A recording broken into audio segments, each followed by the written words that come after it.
Thank you very much, Drakas, and welcome everybody to the post-game lobby, where we will be looking back on our first round of the playoffs and towards the semifinals next week. And joining me are Krepo, Sheepy, and Exileh. And what a day we just had! I mean, this is the last time I ever listened to Sheepy. I usually ask the Fisher for Not advice. that he ever did. I forgot, and then I asked Sheepy what's it gonna be. H2K is gonna win 3-0. I go on the desk, I repeat that mindlessly, and I look like a clown.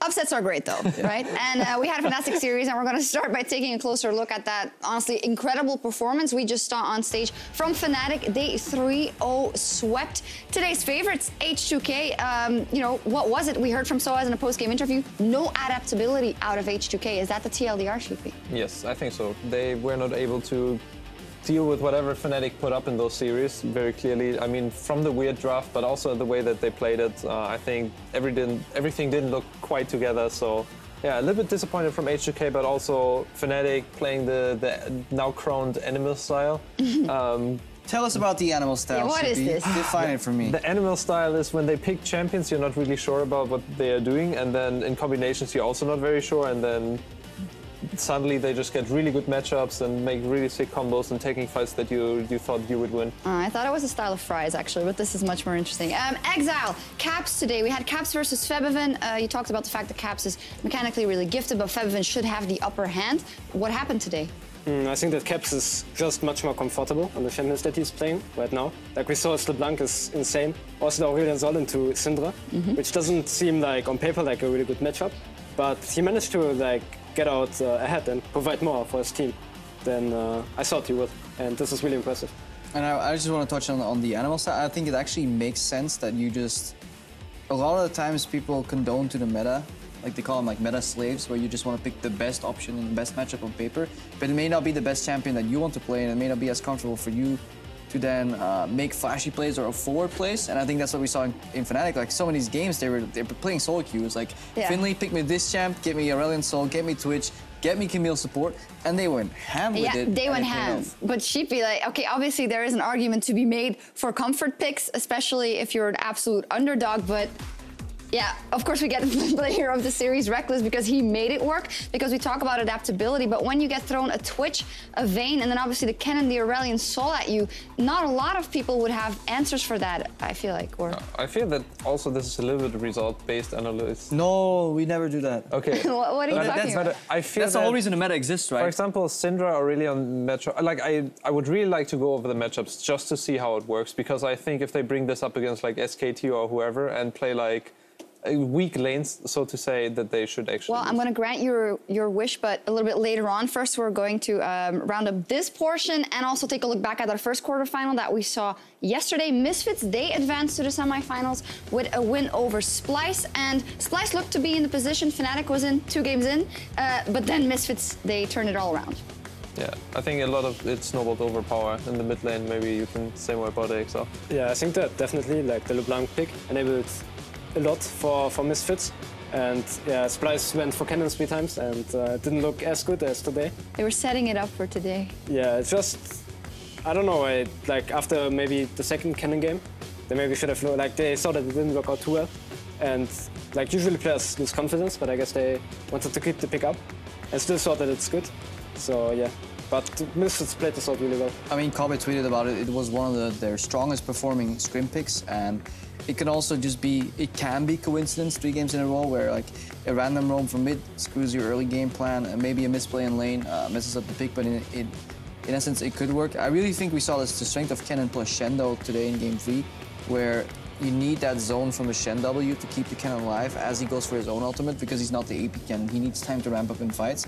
He just needs a little bit more peel, and Fnatic is much better at providing that for Reckless than Splyce was for Kobe. Yeah, and Maxwell also said it yesterday on the desk. There is really, when it comes to pocket picks, that is a true pocket pick. He just knows the boundaries of that champion so well, but then you gotta say, well, apparently also of Twitch and of Vayne and of Lucian. I mean, Twitch is a super cool champion because it changes the mindset of an entire opposing team, where you can no longer check minimap as like, where is this AD carry? And he can be in places where you do not expect him. It's the same when you play versus Evelyn. Evelyn always picks up in win rate when she gets reintroduced in the metagame, and then falls off again when people learn how to play against it. It's the same with Twitch. Play 10 or 20 games against the Twitch and you will be much better at dealing with it. Yeah, especially like when you scrim like 60 games a week against those static AD carries, which don't do this flashy plays like Cannon or Twitch. And suddenly someone picks this up in a game on stage. Then it looks like you don't know exactly the limits of the champion, like the player does. This is what also makes those picks extra strong. Yeah, that's a great point, obviously. And H2K will not have practiced against a lot of the things that came out today and the curveballs. And with that, we have our lock-in for the semifinal schedule. Fnatic, they have secured the last semifinal spots, which means that we'll have G2 up against Fnatic and the Unicorns of Love up against Misfits. I feel like after watching today's matches, you guys will gladly take that matchup versus Misfits over Fnatic, maybe because the amount of curveballs. Am I correct, Sheepy? I think that I'm really not too sure. I have to like rewatch a little bit more closer the matchups, because I really think those picks are not picked for a reason. Like, you cannot just go into those matchups and expect yourself to win or come out ahead. Like, you will provide something in the later stages, and that's what you pick it for. I think also the pick and bans were a little bit all over the place today, with like Ezreal being picked in early and then picking Thresh versus Ezreal alone. And I think it's a little bit questionable what happened in the pick and ban phase itself. But I think that if, for example, G2 right now, how they are looking, I mean, after the Rocket games, or if they practice properly, will be able to punish Fnatic, and it will get way harder to surprise, you know, like a well-trained team. Yeah. Harder, but not impossible. I feel like it's definitely not impossible. Yeah. I think we saw a couple cases where, yes, there's like I think especially game one, it's very results oriented, because the early laning phase did not play out the way it technically on paper should have, based on our opinions. But then again, game two, the Vayne made a lot of sense, so that's where an opening. But I think if you play against Sven on bot lane, this guy is really good at, especially even when you listen to his stream, breaking down bot lane matchups to the core and the fundamentals behind it. Therefore, he can extrapolate much better, like, how do you play against a Twitch? And they also have better communication from bot lane to the team when one of these picks needs more ganks or less ganks or needs to be called for a roam. I think the G2 bot lane is catered better at around dealing and containing Reckless and Jezz. Oh yeah, the bot lane, because even Mythy, with not being on top of his game, arguably this split, he also has that knowledge, which is pretty insane for that bottom lane. So we'll see what happens there, and we are going to dive deeper on next week's fight for the finals and get a word in with Fnatic's coach Finlay. So if you're joining us in client, be sure to load up youtube.com/LOL Esports for the full-length edition of the post-game lobby. And with that, as we speak, Dracos is standing by with Fnatic's coach, so let's send it over for a word. Thank you, Sjokz. Excited to be sitting here with Finlay once again after a victorious 3-0 series over H2K. Now, I'm curious what your role looked like in this week preparing for this series versus H2K. Well, I guess I can touch a little bit on what Soaz said. Everyone just thinks that we play like we only get wins because of the comfort champs with Shen, Lee Sin, Kennen. So we knew for sure these three champions are going to be banned, right? So basically what I just do is make sure that we have good preparation going into the week. So when we go into the week, I'm telling players we should plan for this, we should plan for this, we should make sure we have a counter for this, and we can make sure that we can blind this, and in which scenarios that this is good. And then we basically just play our scrims out like this is what's gonna happen. Even if Shen, Kennen, and Lee Sin in scrims were not banned, we just wouldn't pick these champions because we just knew they were going to be banned. And because of this, well, it shows we were really prepared for today's games. I mean, it definitely looked like it, and I'm curious for you, standing up on stage, talking to those guys through picks and bans, was there ever a moment of doubt or hesitation when you're telling them to lock in some of these picks that we may not view as conventional? I think the drafts in all three games, we went into the games really confident because we got exactly what we wanted as like in terms of how the draft phase went. It was exactly what we prepared for the whole week, except for maybe with the old Vayne lock-in. Martin had to convince me really hard to play Vayne, and I let him go with it after his logic was good. So we just went with Vayne. We hadn't played a single game of Vayne at all, I think, this whole year in Scrim, and maybe one game in like 2 months ago. So, and he just turned up as he always does. So, yeah, I mean, it was pretty good there, I think, in terms of draft-wise. Definitely looked good for the team, even if there were a lot of question marks. It seemed to prove anyone who would doubt the draft phase wrong. But looking at expectations for H2K, was this a style that you expected to work well against H2K, or was this just the best style that you guys could play? Well, as I said, we learned a lot from Unicorns, right? We play a lot similar to them. only, I guess, with more cheesier picks or more different picks. And they 2-0'd H2K, right, in their most recent series. So we were actually very quietly confident going into the series that H2K were going to be overconfident and just think, oh, if we ban Kennen, Shen, and Lee Sin, then we're going to win. But I think we were actually very confident that they didn't know how we were going to counter this. And we were actually, Caps for sure said it was going to be a 3-0. He's been saying this for the whole week, so I guess it was true. All right, well, good to hear that Caps is confident as well. Definitely earned it. Now, your next opponent, G2, I talked to Soaz a little bit about this already, but are you at all worried that now that you've shown so many of these picks on stage that you may not have as many tricks up your sleeve, as many options when it comes into picking up against G2?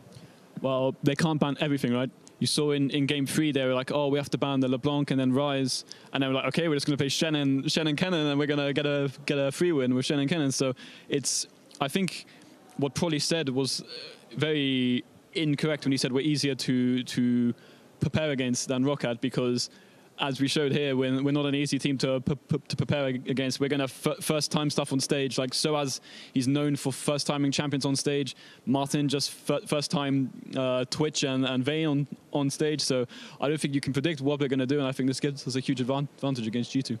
Definitely looking forward. Now, in the weeks to come, do you think it's going to be a similar preparation strategy? Is it going to be cookie cutter? Do you feel confident that you can just do exactly what you did this week against G2, or is it going to have to be a different strategy overall? I think G2 are quite a similar team to H2K. There are 3 teams in Europe that play very similar in terms of Misfits, G2 and H2K. They're very slow, and they play the same sort of style like Ashe comps and with Syndra and Tank Top. So I think we can definitely have a good shot against G2 just because they're maybe a better version of H2K, and today we 3-0 the H2K, so I think definitely anything is possible. One of the first people I've sat down with, you and Soaz both, who are so confident in a series versus G2, and frankly, it's good to hear. They have been the kings for a long time. Well, we nearly beat them, and also we should have won our series against them. Like that game is really sad. I should be an undefeated coach right now, but unfortunately, I'm not. Not quite, but we'll see if we can improve the win rate, see what happens in the week to come. Thank you so much, Finley, for taking the time to sit down and talk with me. We'll send it back over to Sjokz and the guys at the desk to further talk about what we saw today. Yeah, thank you very much, Drakos and Finley. That was great. I really liked the interviews, by the way. From both, they were very genuine. I think they spoke from the heart and a little bit easygoing. Wouldn't you talk from the heart? A whole split. You're going up against the odds. You have this project that's not working out. You're not meshing. Casters are flaming you all the time. The casters are flaming you. That never the happens. Fans are flaming, and then this happens. I just cannot, You cannot imagine what it's like for a team to be underestimated. No, but really, really enjoyable interviews by both people, and I really feel that Fnatic has a lot more confidence than I expected them to. And yeah, I'm definitely going to be excited for G2 versus Fnatic coming up. Super excited. I mean, I think they have every right to be confident just now. They just have to temper it in their preparation for the next game, right? I think it's cool when you look at the pick and ban, and we were always saying, you know what, Fnatic, they're going a little bit off meta here, and therefore they don't have a good pick and ban. And maybe Nico was trying to contain the animal style that now Soaz called it. Maybe Finley just had to let it loose, go full zoo, go full animal style, and you get to play this champion for the first time on stage and be proud of it. Maybe Fnatic should just stop screaming altogether and just first time everything. But the important thing that he said, and what you really need to underline in scrims especially, is ideas that the people have. So like Martin obviously went into the Vayne picks saying like it's good versus Gragas, good versus Tahm-Kench, good versus Ezreal. Like I can really get through laning phase here, deal tons of damage, and there's no way that they can kill me.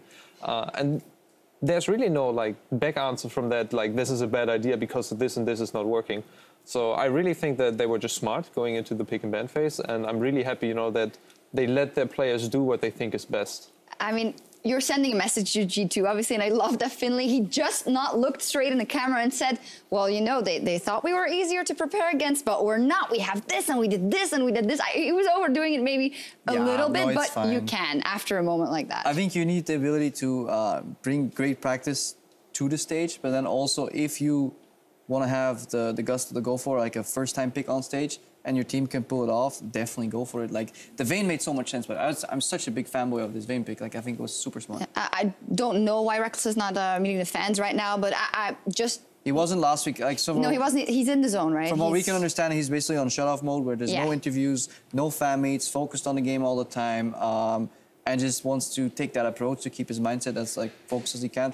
It's an approach we need to respect until hopefully they win the finals, and then we might. Oh, he gets to talk. I mean, it's worked out here. He carried a lot of the games in games 1 and 2. Well, and we always say that, but together with Brox and together with Caps, and the whole team was on the same page, which gave us a fantastic game 3 from the side of Fnatic. That is, and let's dial a bit deeper into that one. Sheepy, earlier you asked about the mid lane matchups, and we have Exileh here as well. So talk me through this Aurelion Sol Syndra matchup. What should happen and what ended up happening? So usually in this matchup, it's early in favor for Aurelion. Like you can land a few Ws and get a bit pressure early in the lane, but so once Syndra hits 6, Aurelion simply becomes too squishy. And he's also not running Exhaust, because he kind of needs cleanse against Syndra Elise, as he gets permaganked. And yeah, with this cleanse, then he just pretty much dies to every Syndra combo. And this is like basically how Syndra should have pressure in the lane. What happened then? Yeah. Basically, they misplayed the dive, I believe. And based on this, he got a bit more items, a bit more HP, and could play the lane passive. I think he lost pressure at some point and even died one-on-one. But he still managed to provide a lot for his team.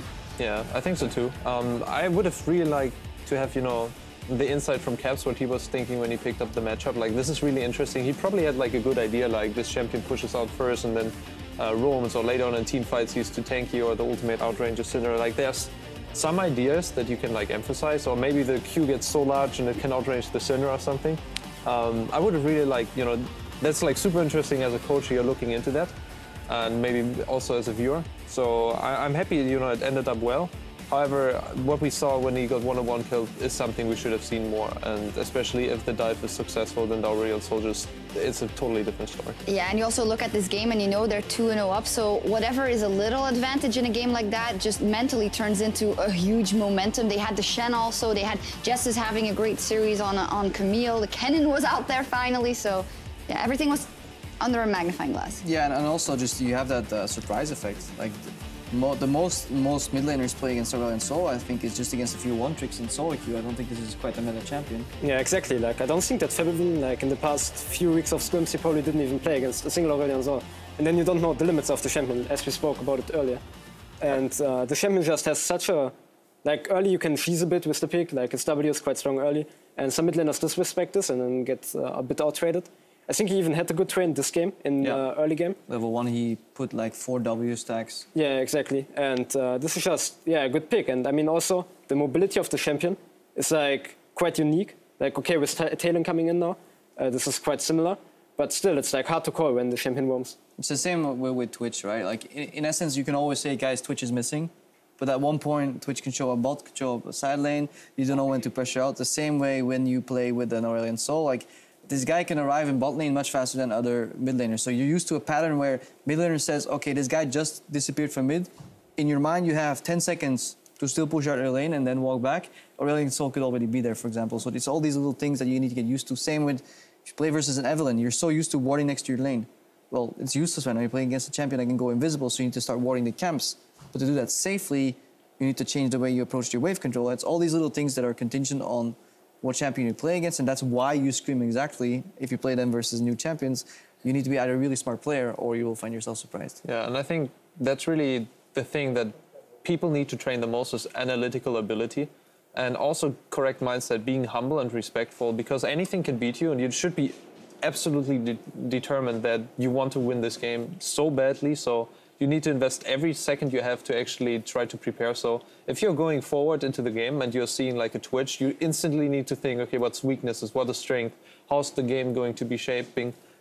You really need to think that early.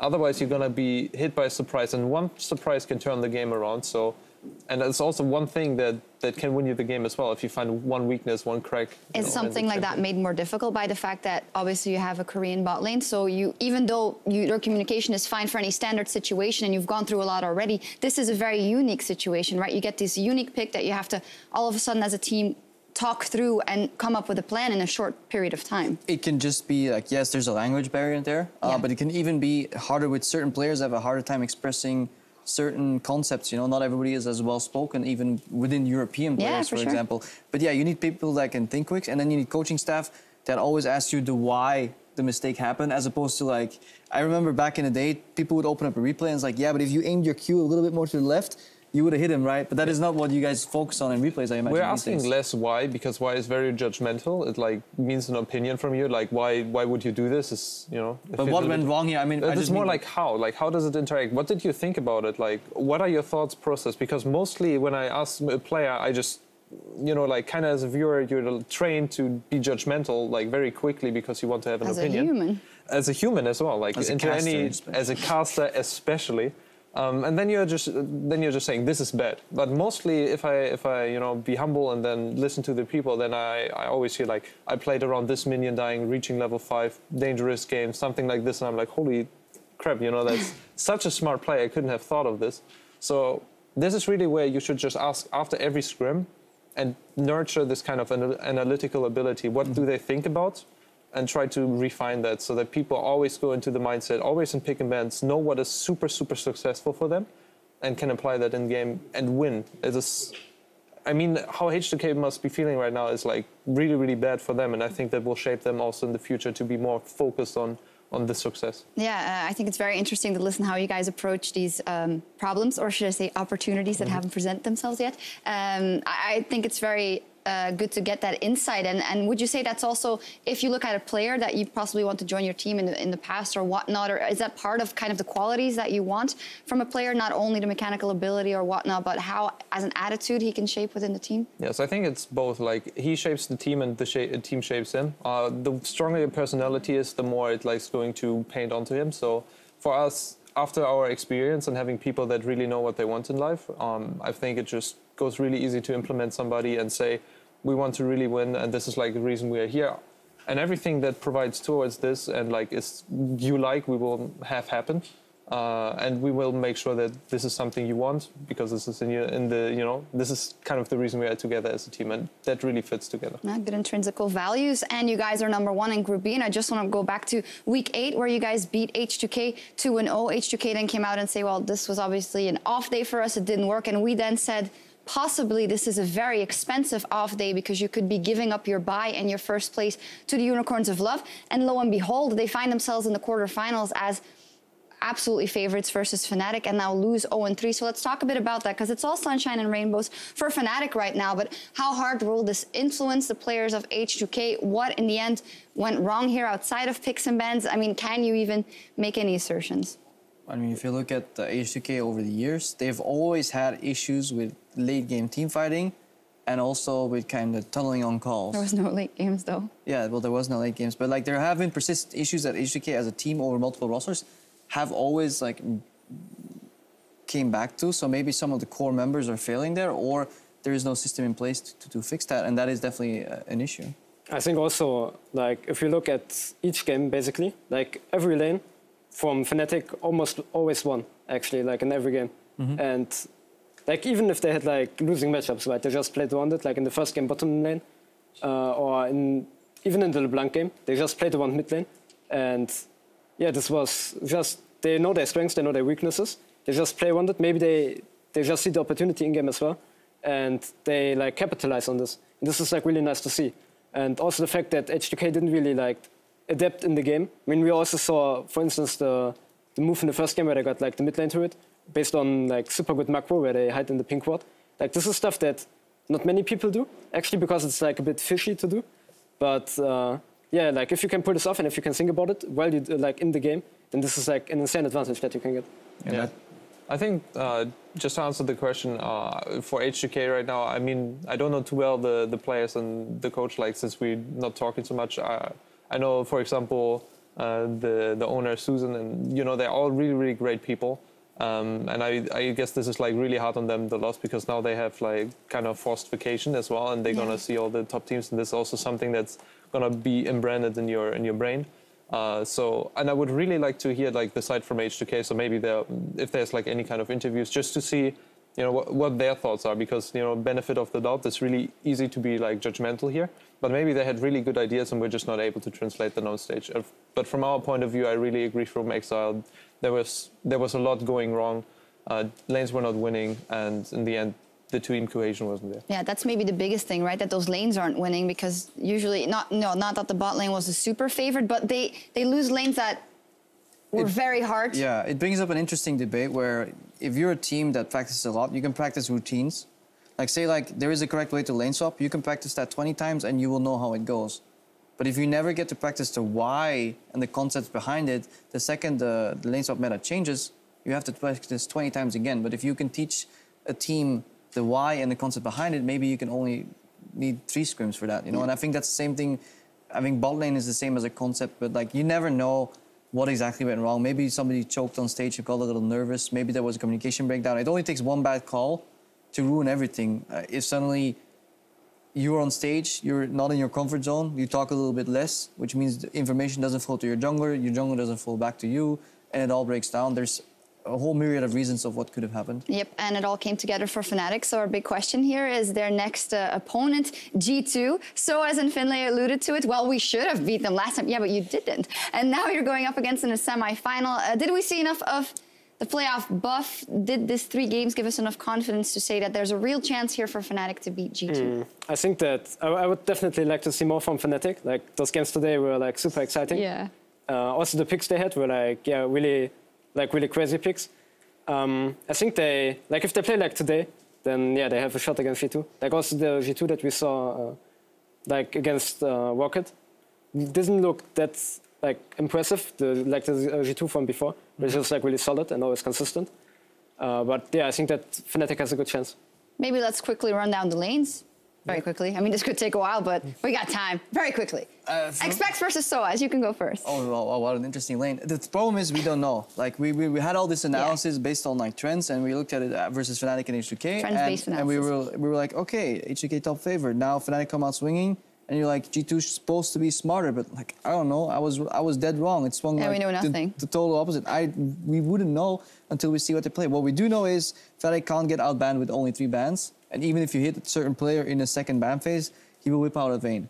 And I think that was super interesting and it makes me just really excited for that matchup. Yeah, I can agree with that. So Xpex versus SOAS, I have no answer. Okay, that's fine. And I guess the question is then also, even if you whip out these weird or new picks again or whatever, you're probably not going to win every single lane versus G2, that chance. I mean, actually, we know nothing anymore. Maybe. Let's just leave it at that. However, I have to say, this match, if G2 is going to lose, that would be an insane upset. Like, obviously, it's cool now. He played the Twitch, they played the Vayne, they played, you know, Kennen, Shen, Aurelion, Soul, and everyone's like, okay, that's really cool style.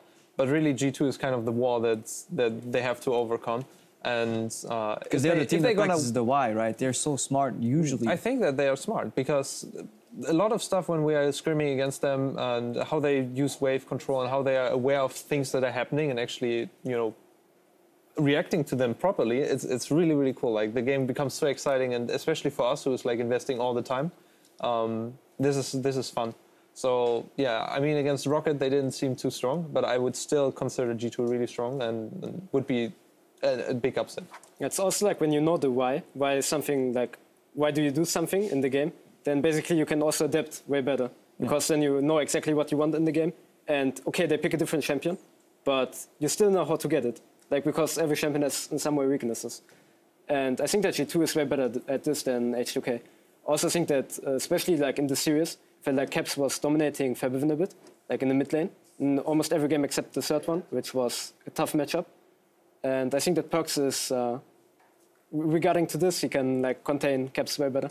All right. Well, super interesting. I just think that in general, without bias towards one team or the other, the playoffs have gotten a lot spicier all of a sudden. A very interesting bunch of upsets. Well, on the other side of the EULCS standings, the summer promotion tournament is in full swing, and Stress is here to give us the lowdown. Absolutely. You alluded to perhaps the analyst desk not having a couple of things that they're aware of, but one thing we know for certain, and that is the teams in the second round of the promotion tournament, because this week, challenger teams proved their dominance over the bottom 2 EULCS squads. First of all, Fnatic Academy was selected as the opponents for the Giants, and oh boy, did that turn out to be a tough matchup for them. Giants would win the first game of the series in what looked to have been Fnatic Academy with a certain win for themselves. It went all the way to a 4th game. Fnatic looked more dominant all the way through the games, and finally the last game just kind of swept Giants aside. it kind of showed Giants that perhaps it wasn't the right choice of opponents, or so we thought after day one, because Fnatic Academy looked great, but so did Misfits Academy. The opponents for Origin. Origin were looking for their first series win of the year, and they did not find it against the Misfits sister team. Misfits threw everything at Origin, and Pridestalker once again proved that he is a jungler that is a force to be reckoned with in the promotion tournament. Even a pentakill coming through in this series, like everything went Misfits Academy's way, and Origin, unfortunately, again winless in this series. 3-0 Misfits Academy advance, and that means that the battle for a chance to play in the big leagues continues Thursday, when we'll be bringing you 2 best-of-5s with a lot on the line. First up, Misfits Academy versus Fnatic Academy. The winner graduates into the EULCS. That series begins at 2 p.m. Central European Summer Time, and then directly following it, Origin versus Giants in a loser leaves town match. The loser of this will no longer be in the LCS and will play out the summer split in Challenger Series. Our broadcast of that matchup begins at 7 p.m. European Summer Time. Back to the analyst desk. There's surely a lot to talk about with so much on the line so deep into the season. Well, definitely so. And I mean, first off, the fact that we will for sure have a new team in the LCS next split. Excited. Yeah? I love the fact that both Academy teams won, because it shows that the bottom tier teams in LCS were just not pulling their weight. The fact that not all rookies, but like most of the other rookies consisting teams can just smash their win the way they did. It also means a new organization in the LCS, because obviously Fnatic can't have 2 teams, Misfits can't have 2 teams, so these guys will have to be bought out. Maybe it brings an exciting new name in there. Like, it means a lot of good things for EULCS. Yeah, were you guys surprised at all by the way the first round of the promotion tournament went, and with Giants and Origin not being able to... I was quite surprised by the Giants game against Misfits, because I actually expected Giants to win because they have like more stage experience, just all this time in the LCS they spent. And actually, Giants is not such a bad team. Like, I didn't, like, at the start of the split, I didn't think at all that they would get into the promotion tournament.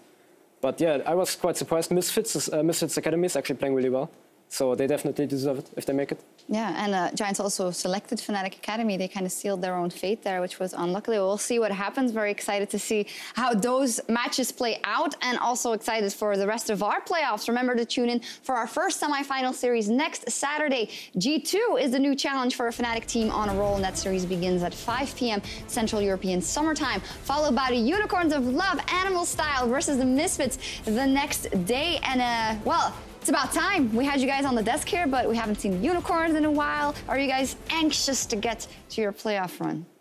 This would be really nice to make it to the finals in Hamburg, especially because, you know, Power of Evil is the only German mid laner left, beside me in the LCS, and basically the only German. And if we win, then yeah, there's only one German in Hamburg. Then they have to root for you. They have to root for you. They have no Yeah, they have no choice. Yeah, so I would like to be the only German in the finals. So I'm really motivated to do well. Yeah, and I mean, you guys, you are from Hamburg. I'm also German, but you're also German. Player.